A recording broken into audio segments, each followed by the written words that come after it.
Alors tout d'abord, je vous souhaite une bonne journée à toutes et à tous.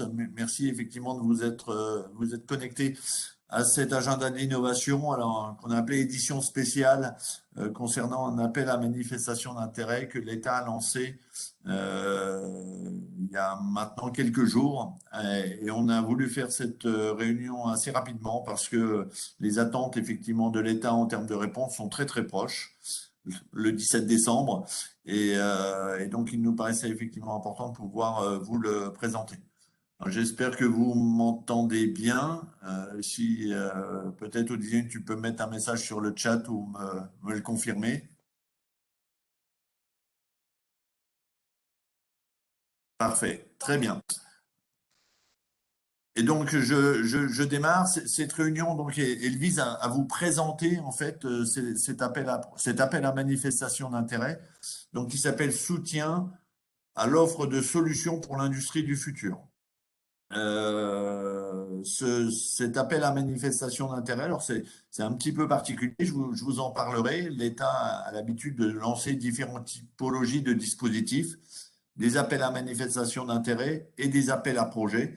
On a, j'irais, sur ces deux typologies d'appels, des notions de maturité de projet qui sont pas tout à fait les mêmes, et également, j'irais, des cahiers des charges permettant effectivement de construire les réponses qui sont également pas tout à fait les mêmes.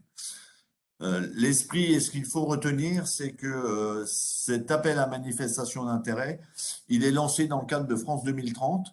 Le président de la République s'est exprimé il y a une dizaine de jours en annonçant effectivement des enjeux de relocalisation de l'industrie et des enjeux de créer une offre de solutions industrielles, notamment sur des équipements, des machines, des robots plus avancés, avec des budgets adaptés, à savoir près de 400 millions d'euros pour développer de nouvelles solutions technologiques pour l'industrie du futur et près de 400 millions d'euros pour l'intégration de ces solutions dans les entreprises.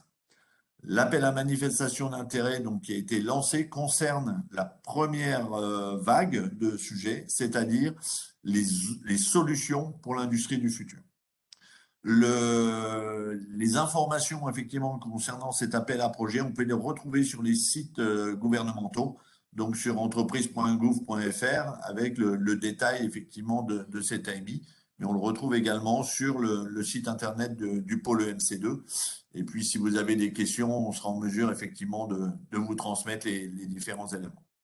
Le contexte, euh, c'est un contexte effectivement d'industrie 4.0, d'industrie du futur, qui est aujourd'hui vu comme un des leviers importants dans la croissance et la compétitivité de l'industrie française, et notamment en passant par la numérisation des outils de production. L'enjeu, c'est effectivement de créer des moyens de production qui soient plus efficients, plus efficaces. Et du coup, dans le cadre de France 2030, il y a un objectif de numérisation de l'industrie dans cette démarche d'industrie 4.0. Pour cela, effectivement, il y a déjà une démarche de structuration, ce que l'on appelle les comités stratégiques de filière qui ont été mis en place par l'État, et notamment un qui est dédié à ces solutions pour l'industrie du futur.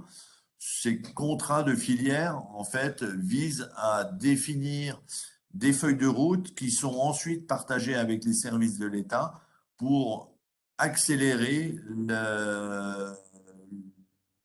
le fonctionnement effectivement de ces filières et permettre effectivement leur développement. Côté pôle EMC2, sachez que nous, on est impliqué dans ce comité stratégique de filière, donc on est un de vos représentants au niveau national dans les démarches et les grands enjeux nationaux. Les objectifs de cet appel à manifestation d'intérêt, c'est d'identifier plusieurs typologies effectivement de projets.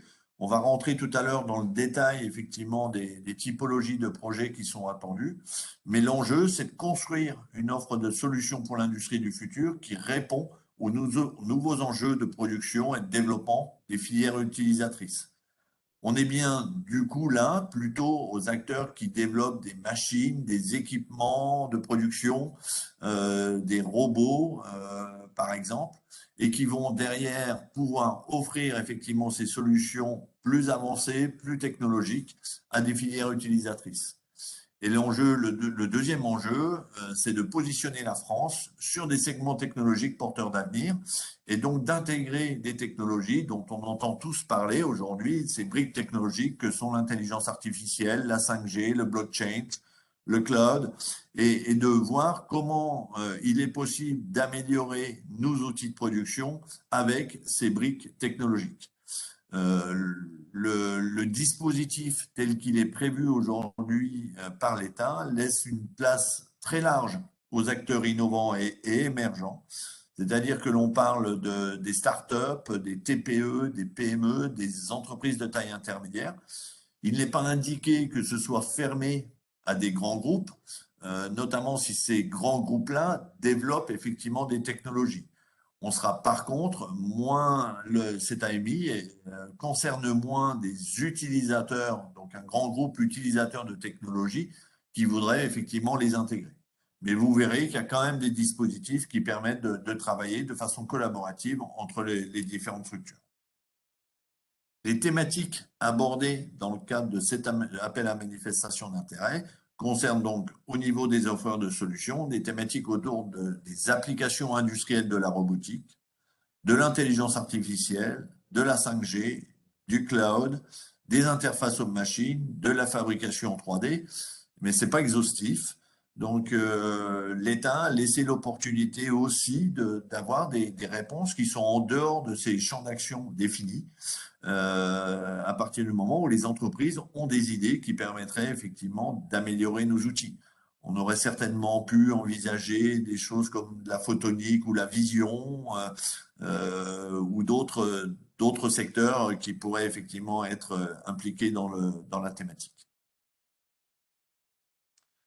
En termes de projets attendus, on est là donc sur un appel à manifestation d'intérêt. Donc l'État n'a pas défini un cahier des charges très précis de ses attentes et a au contraire effectivement ouvert un appel à manifestation d'intérêt qui est très très large et qui permet à différentes typologies de porteurs ou d'acteurs qui vont se monter en consortium de pouvoir répondre à l'appel à manifestation d'intérêt. L'enjeu pour l'État, c'est d'identifier en fait les thématiques, les sujets, les projets qui ont du sens et ensuite de lancer un appel à projet ou plusieurs appels à projet avec des cahiers des charges bien définis dans lequel il sera là nécessaire effectivement de construire un dossier beaucoup plus pointu qui fera l'objet d'analyses afin d'obtenir un financement. En termes de typologie tel qu'il est indiqué dans le cahier des charges, donc il peut s'agir d'une entreprise qui répond seule effectivement à cet appel à manifestation d'intérêt parce qu'elle a les moyens, les compétences de développer effectivement une technologie et elle veut le réaliser seule pour demain pouvoir mettre sur le marché une nouvelle solution. On est bien sur des projets d'innovation, pas sur des projets d'investissement, mais bien des projets d'innovation qui visent à intégrer et à développer des nouvelles technologies. Après, les réponses peuvent se faire en consortium avec, par exemple, plusieurs entreprises. On pourrait imaginer que des entreprises disposant chacune d'une brique technologique puissent s'associer pour concevoir une solution complète intégrant les différentes briques. Donc ça, c'est une opportunité qui peut effectivement se faire, donc de monter un consortium et de déposer un dossier dans le cadre d'un projet collaboratif. Ces projets collaboratifs peuvent également rassembler des entreprises et des partenaires de recherche, notamment quand on cherche à intégrer des briques technologiques dont la maturité est peut-être pas encore suffisante et pour lequel les acteurs de recherche vont apporter, je dirais, des compétences scientifiques pour intégrer et développer des technologies. Et enfin, je dirais, ça peut être des projets déposés directement par des organismes de recherche ou des structures assimilées plutôt sous forme d'association en impliquant des acteurs industriels, avec un enjeu de développer ce que l'on appelle des plateformes d'excellence académique et des plateformes de transfert de technologie. Là, l'enjeu, c'est comment, à partir de technologies qui sont aujourd'hui existantes dans les laboratoires, mais peut-être pas complètement avec la maturité pour qu'elles soient industrialisées, comment on va ouvrir ces plateformes et créer des opportunités de transfert technologique de ces différents sujets vers les entreprises. Donc, c'est une des opportunités aussi pour les acteurs académiques de répondre à l'appel à manifestation d'intérêt. Sur la nature des projets attendus, donc il y a plusieurs effectivement typologies de projets qui sont affichées et un peu dans la description de ce que je vous ai fait précédemment sur les constitutions notamment des consortiums, je dirais, on a des projets d'investissement en termes de recherche, développement et innovation. Ça peut également être des projets d'industrialisation, si vous avez des briques technologiques qui sont existantes, mais dans un modèle qui n'est pas encore industrialisé, je dirais de développer et de proposer des projets d'industrialisation. Aujourd'hui, aucune information n'est donnée sur les modalités de financement suivant la nature des projets, mais on peut imaginer, comme on le voit sur d'autres appels à projets du programme des investissements d'avenir, que les conditions de financement soient différentes entre les projets de recherche, les projets de développement ou d'innovation ou les projets d'industrialisation. Dans tous les cas, je dirais, au moment de l'AMI, je dirais, on dépose un dossier. C'est au moment de l'appel à projet que l'on aura une vision sur les modalités de financement. Pour les projets collaboratifs, donc je le disais tout à l'heure, ces typologies de projets peuvent être sous la forme d'un regroupement de plusieurs briques technologiques. Et donc là, plusieurs acteurs vont se mettre ensemble pour proposer, in fine, une solution intégrée qui pourra derrière toucher les marchés des différentes filières utilisatrices. Ça peut être des projets individuels innovants, ciblant notamment le développement de briques technologiques et l'intégration au sein des filières. Et dans ce cadre-là, certains projets pourront aussi se faire sous forme de projets collaboratifs ou individuels, associant des offreurs et des demandeurs. Dans cette partie des projets offreurs et demandeurs, l'enjeu, c'est que le demandeur, l'utilisateur, effectivement, de la technologie, pourrait être un partenaire du projet pour réaliser des preuves de concept et tester, effectivement, les technologies au fur et à mesure de leur maturation. Ça peut être également, et c'est un point important, des projets de création ou d'extension, soit d'unités de production. Si vous avez des usines que vous développez et qu'il est nécessaire effectivement d'agrandir vos bâtiments pour intégrer votre production de machines, de robots, d'outillage, eh bien c'est une opportunité effectivement de déposer à cet appel à manifestation d'intérêt. Mais c'est également vrai pour, si vous avez envie, au sein d'une entreprise, de créer un centre de R&D. Et donc, il y a la possibilité, dans cet appel à manifestation d'intérêt, de présenter et de déposer un dossier. Et la dernière typologie de projet concerne les projets de plateforme d'excellence académique, dont je vous ai parlé effectivement tout à l'heure. Donc, c'est une opportunité pour les acteurs académiques de se positionner et de répondre. Pour répondre à cet appel à manifestation d'intérêt, l'État a défini un plan type de réponse. Ce plan type, alors il est somme toute assez succinct, mais il reprend en fait les informations qui vont permettre à l'État de comprendre vos projets et derrière, effectivement, de construire les appels à projets. Donc, il y a toute une partie de description du porteur qui peut être soit unique, soit le principal acteur dans le cadre d'un consortium, avec son actionnariat, l'activité actuelle, les ressources humaines qui seront impliquées dans le cadre du projet et qui vont permettre effectivement de montrer que l'entreprise est capable de mener un projet de l'envergure qu'il voudra déposer. Ensuite, on arrive sur une phase de description du projet, de la même façon dans des choses somme toute assez traditionnelles, avec bien évidemment une présentation des objectifs. Les objectifs peuvent être de gagner en compétitivité sur une solution existante, en intégrant notamment des nouvelles fonctions telles que je vous l'ai dit. La description du projet. Donc, cette description, elle va permettre de dire comment on va réaliser le projet et comment on va atteindre effectivement les objectifs. Ensuite, une description de l'équipe projet, alors qui peut être interne à l'entreprise, notamment dans le cadre d'un dépôt seul, ou dans le cadre d'un consortium, j'irai les présentations des différents partenaires, de leurs compétences et des équipes effectivement qui seront mobilisées pour répondre à l'ensemble. Un plan de travail, alors qui peut être découpé notamment avec des différentes tâches, en identifiant bien dans chacune des tâches la nature des verrous technologiques à lever, en identifiant les livrables qui vont être associés à ces tâches, et tout ça derrière encadré dans un Gantt ou un planning qui permet effectivement d'identifier le temps que va durer effectivement le projet. Pour chaque projet et globalement de façon un peu générique dans les projets d'innovation, l'État attend une vision de l'exploitation économique et industrielle du projet et de l'impact économique, social et environnemental du projet.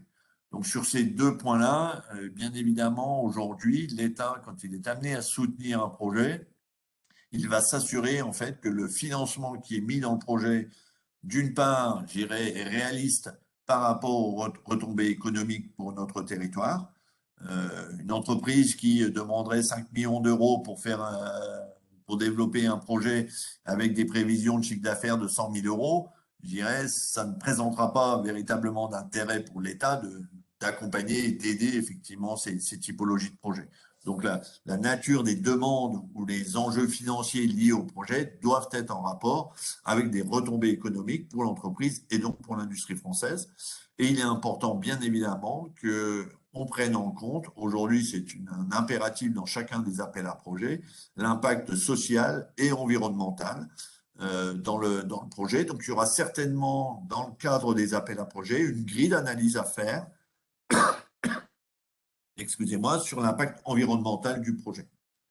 Ensuite, il faut définir un budget prévisionnel. Alors, pour une entreprise seule, je dirais ça va comprendre d'une part les travaux et l'implication effectivement des équipes nécessaires à la réalisation des différentes tâches du projet. Ça peut être des budgets liés aux investissements d'équipement pour la réalisation des travaux de R&D. Ça peut être dans le cadre d'extension de bâtiments ou d'unités de production, une partie investissement en équipement, en moyens, peut-être en bâtiment. C'est pas très très clair aujourd'hui. En tout cas, on peut imaginer que dans la première phase de réponse à l'appel à manifestation d'intérêt, on intègre la totalité des dépenses envisagées par l'entreprise.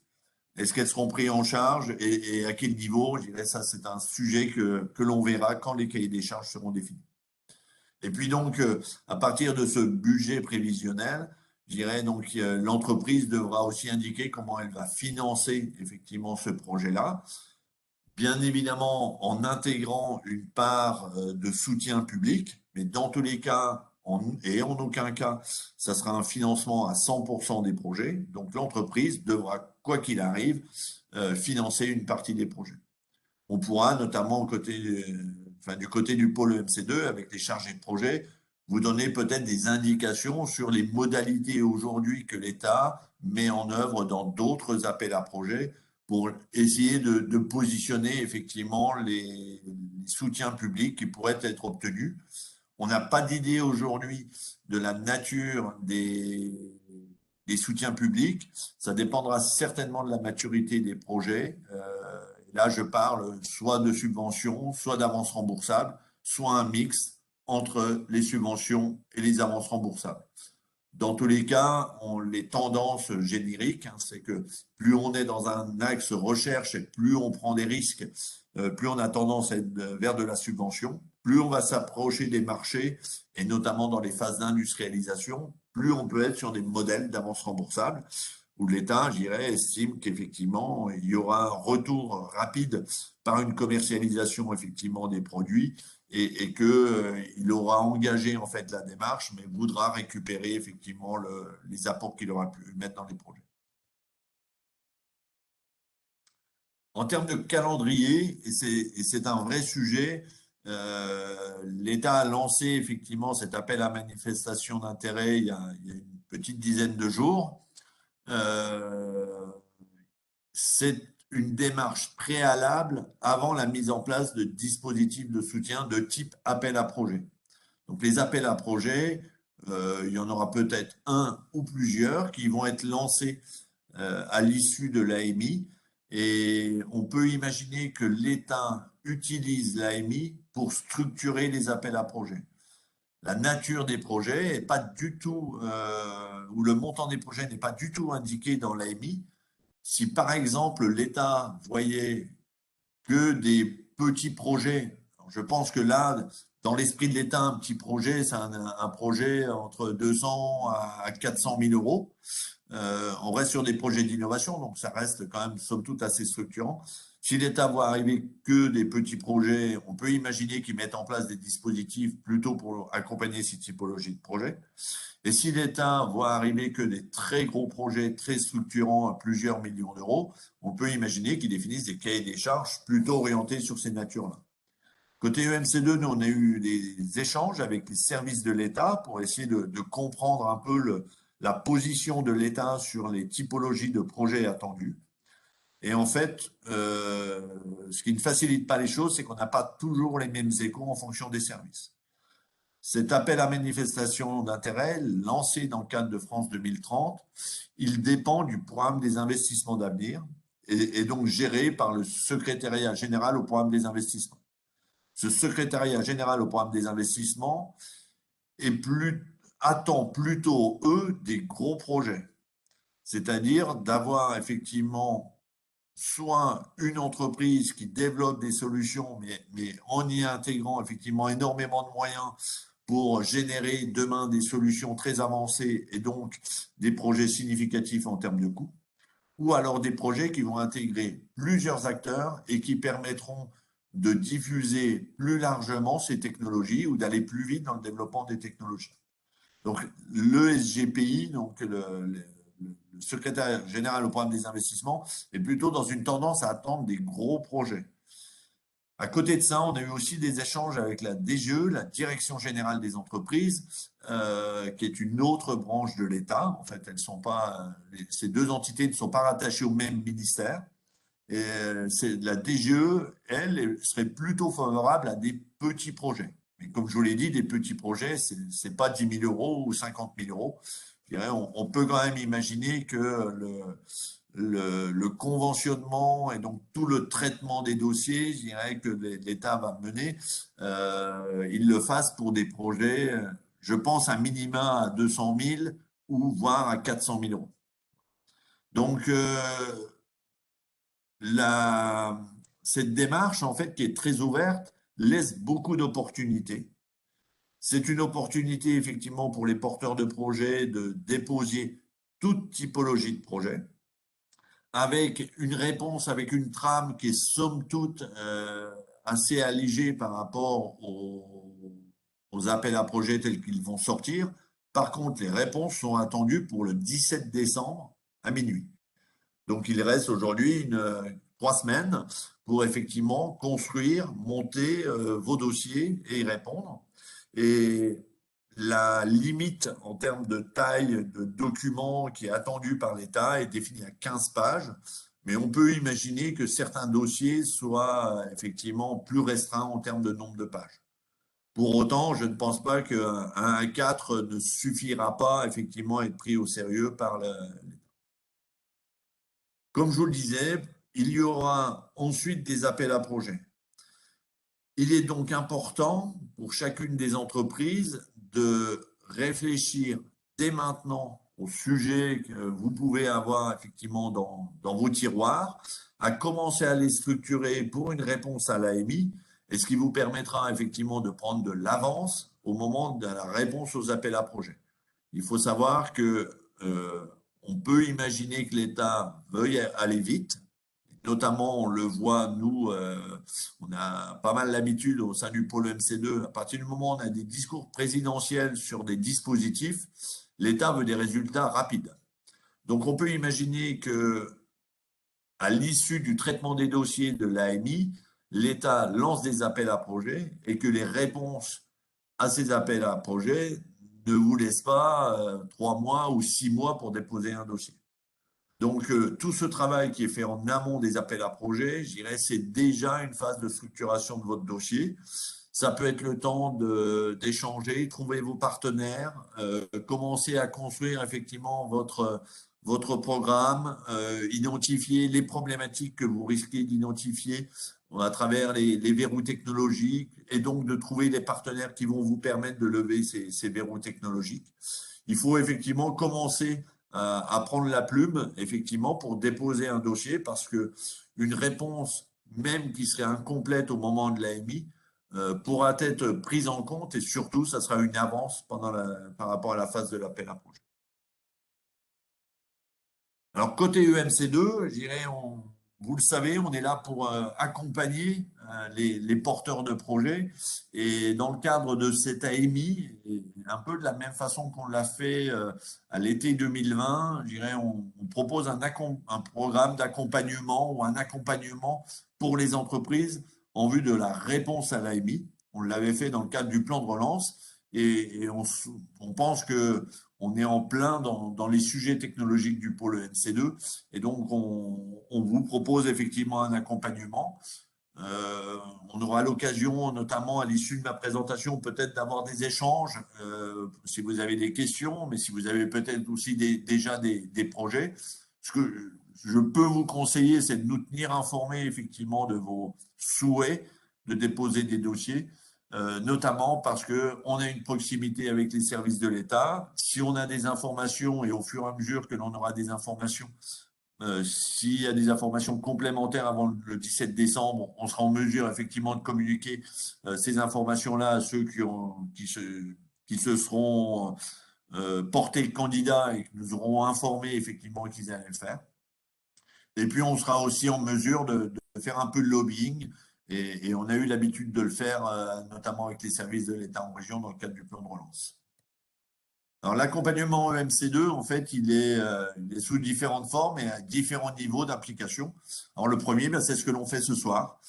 J'irai essayer de vous informer, c'est de décrypter les appels à manifestation d'intérêt, également de vous donner un peu les tendances ou les échanges ou le off de ces appels à manifestation d'intérêt, des échanges que nous, on a eu notamment avec les services de l'État ou avec d'autres acteurs qui réfléchissent à cet appel à manifestation d'intérêt.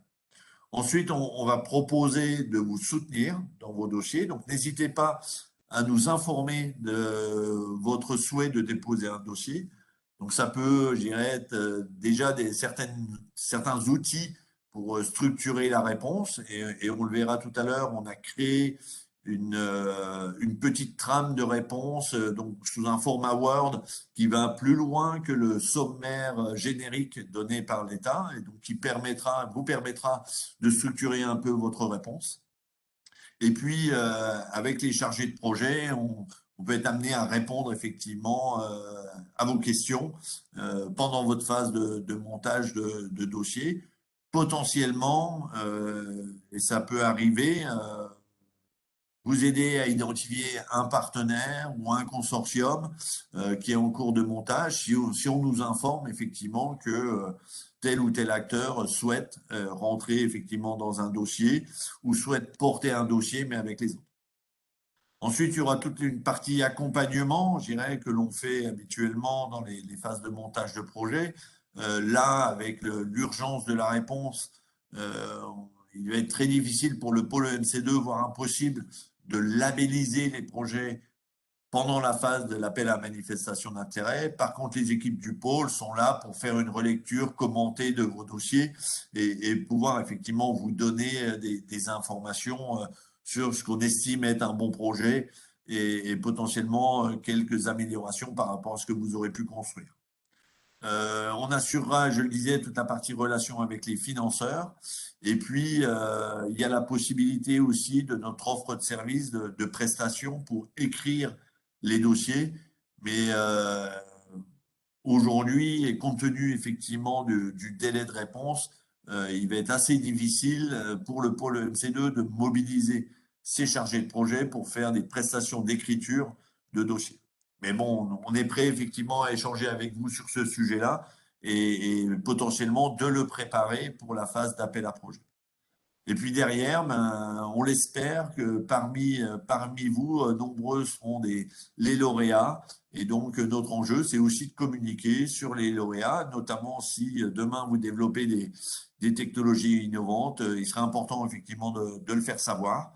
Et donc, à travers nos outils de communication, les événements technologiques que l'on peut organiser, il y aura toute une partie valorisation effectivement des lauréats. Pour cette phase d'accompagnement, en fait, ben, il y a trois niveaux que l'on peut effectivement identifier. Alors, la majorité d'entre vous, de ceux qui étaient inscrits aujourd'hui, sont des adhérents du pôle MC2. Et merci d'être là, mais pas que. Donc, pour les acteurs non adhérents, je dirais, on réalisera effectivement une petite partie de l'accompagnement. Il y aura plus de temps dédié effectivement à nos adhérents, notamment parce que, je dirais, en participant au pôle MC2, ils bénéficient effectivement de services liés à l'adhésion. Et puis des prestations à la carte. Donc là, on est sous la forme de prestations euh, rémunérées, supplémentaires par rapport à la partie adhésion, qui correspondent notamment de l'accompagnement à l'écriture de projet. Pour cet accompagnement, en fait, j'ai distingué deux phases. Une phase de AMI avec pour tous ben, une première analyse de votre projet dans le cadre d'un échange téléphonique, physique, visio.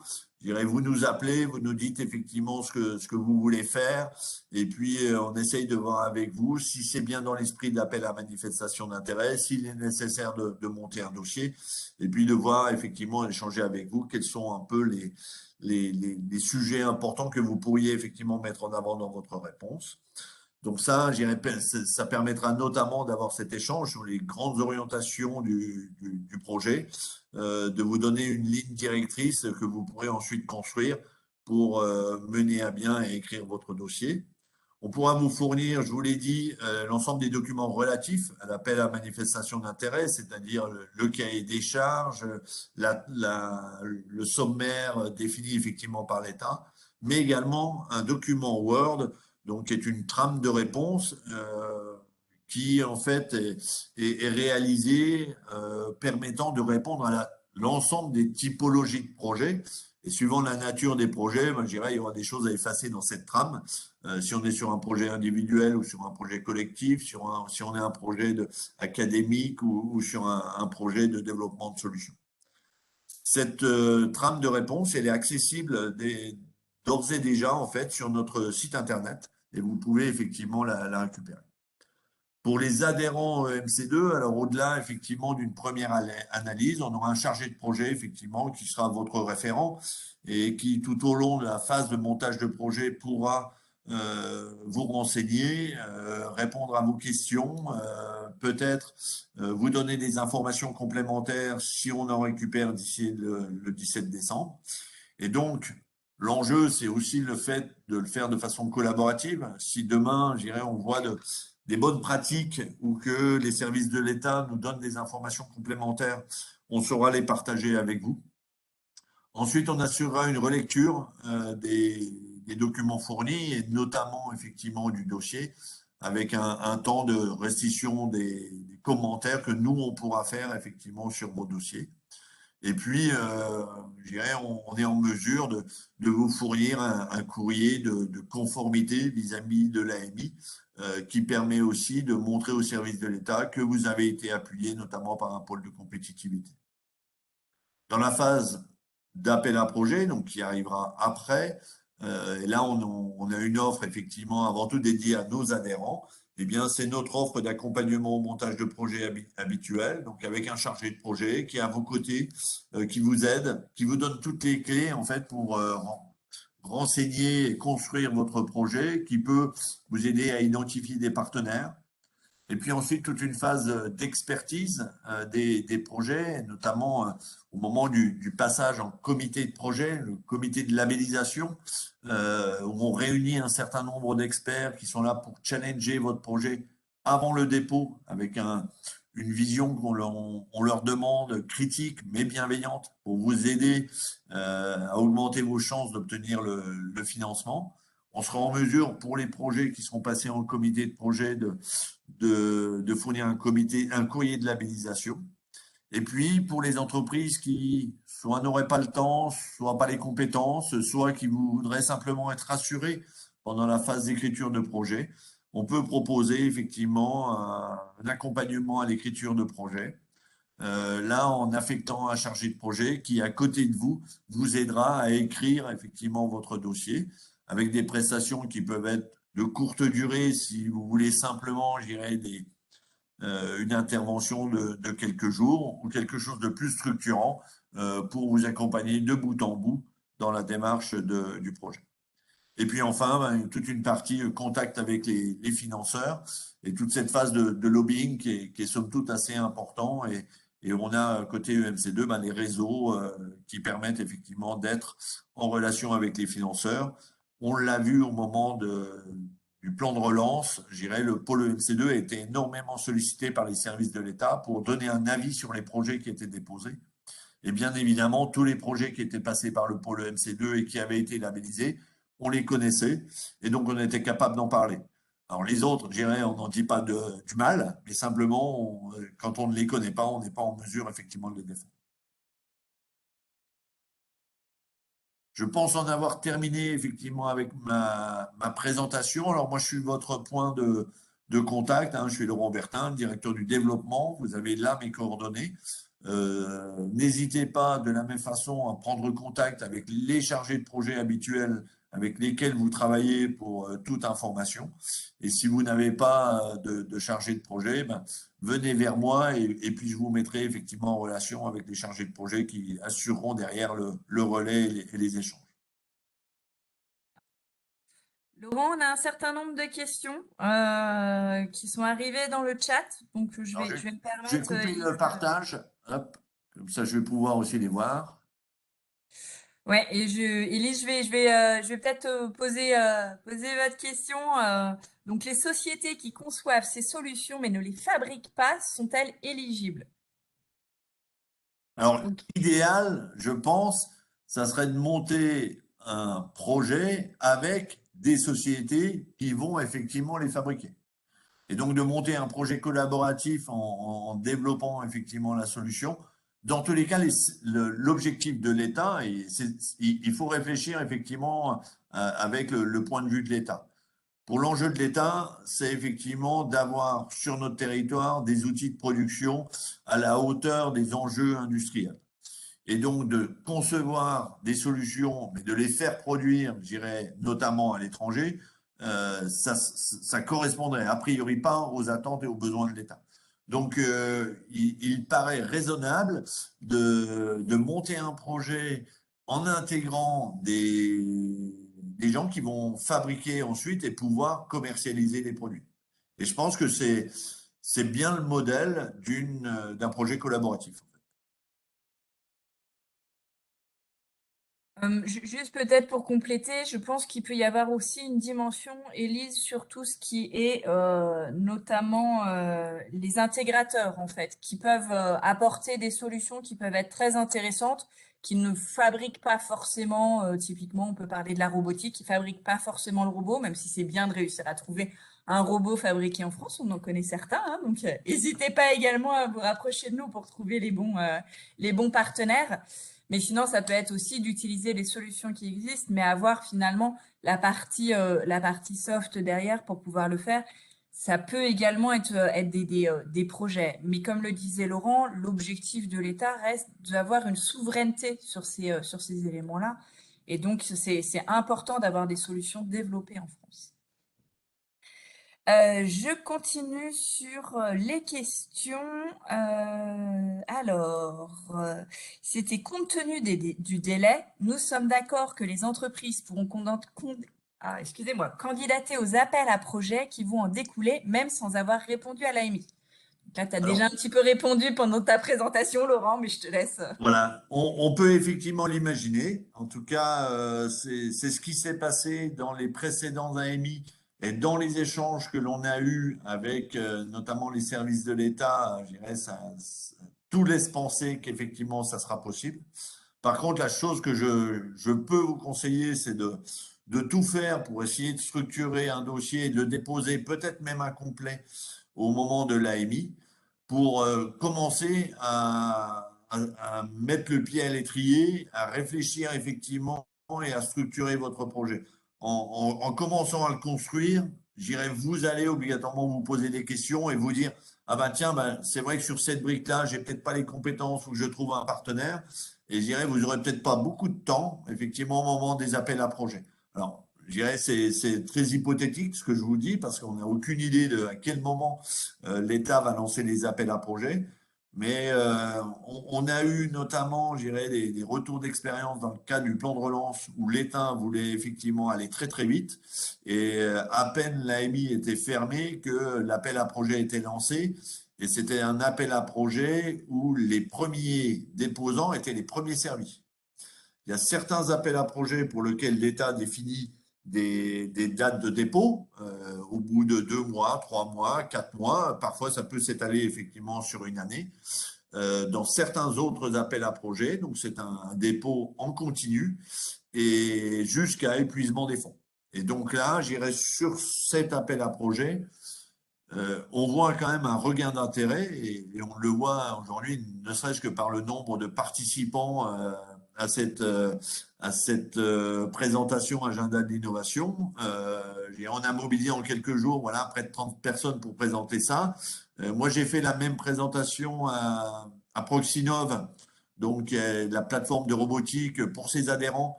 On avait également pas mal d'acteurs. Je pense qu'il y aura pas mal de réponses. On peut ne pas répondre à l'EMI et répondre à l'appel à projet.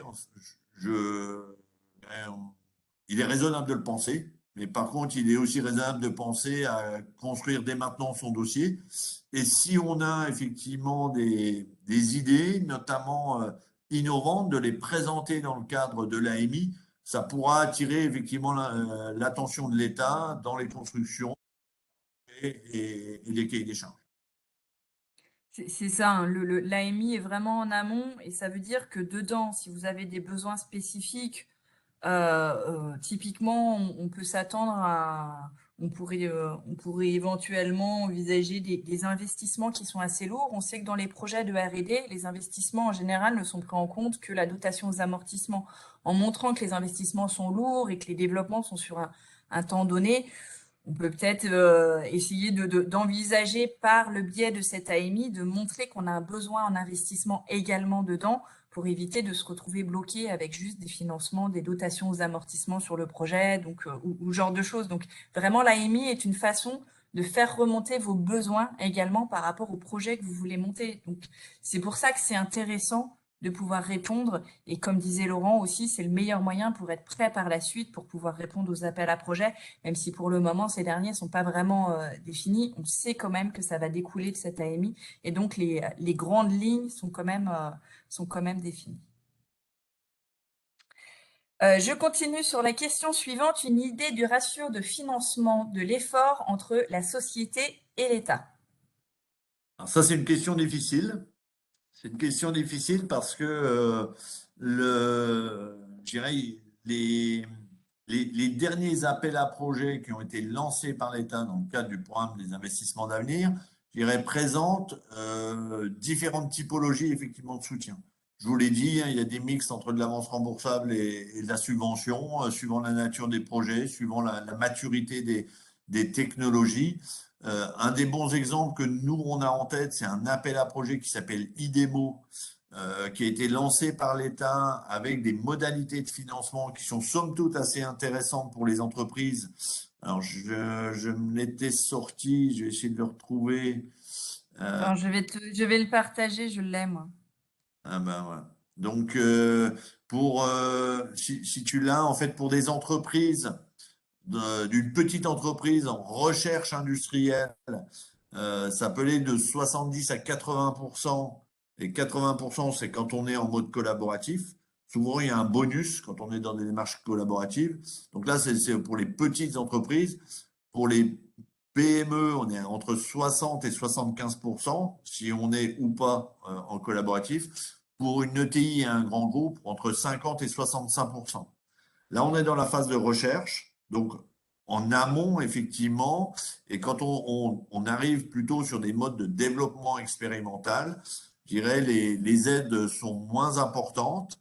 Elles vont être pour une petite entreprise entre 45 et 60% s'il y a une collaboration. Pour une entreprise, une PME de 35% et de 50% dans le cadre d'une collaboration, et pour une grande entreprise ou une ETI, de 25% et de 40% dans le cadre d'une collaboration.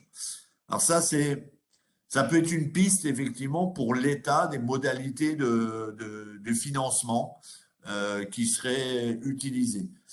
On n'a aucune information sur la part liée à des investissements et notamment sur la ligne qui concerne la création ou l'extension d'unités de production ou de centres de recherche. On ne sait pas si ça intègre la partie équipement et également les bâtiments. Toujours est-il que une chose est certaine, c'est que dans le cadre du plan de relance, à partir de juillet 2020, l'État avait mobilisé la Commission européenne pour pouvoir octroyer aux entreprises des aides sur l'investissement. Et ces aides, en milieu de l'année 2020, elles étaient de l'ordre de 80% des investissements qui étaient financés en subvention. Au fur et à mesure des dossiers qui ont été déposés, je dirais les modalités d'aide euh, ont diminué et les dernières, elles étaient plutôt aux alentours de 50% en subvention. Ces modalités, en fait, avaient fait l'objet d'un accord de la Commission européenne pour autoriser la France à aider les entreprises en subvention sur des dispositifs d'investissement, ce qui n'existait pas jusqu'à présent. Et aujourd'hui, ce dispositif, il s'arrête au 31 décembre. On n'a aucune visibilité sur la possibilité pour la France de renégocier avec la Commission européenne. Et dans tous les cas, si on écoute les discours politiques, et le dernier de Bruno Le Maire était de le quoi qu'il en coûte, c'est terminé. Donc, on peut quand même imaginer que sur la partie investissement, je dirais, les taux soient somme toute beaucoup plus faibles. Là, pour le moment, ce qui a été présenté sur les financements IDEMO, c'est pour des projets de R&D, hein, bien entendu. Là, c'est le taux maximal autorisé par la Commission européenne. Ce sont les taux RDI, donc recherche, développement, innovation, qui sont imposés par la Commission européenne. Et sur les projets donc, de R&D, l'État actuellement a tendance à plutôt s'aligner là-dessus et ça va être souvent un mix entre avances remboursables et subventions qu'on observe. Typiquement, là, c'était 75% pour ceux qui étaient majoritairement en recherche industrielle, donc 75% de subventions et 60% pour le développement expérimental.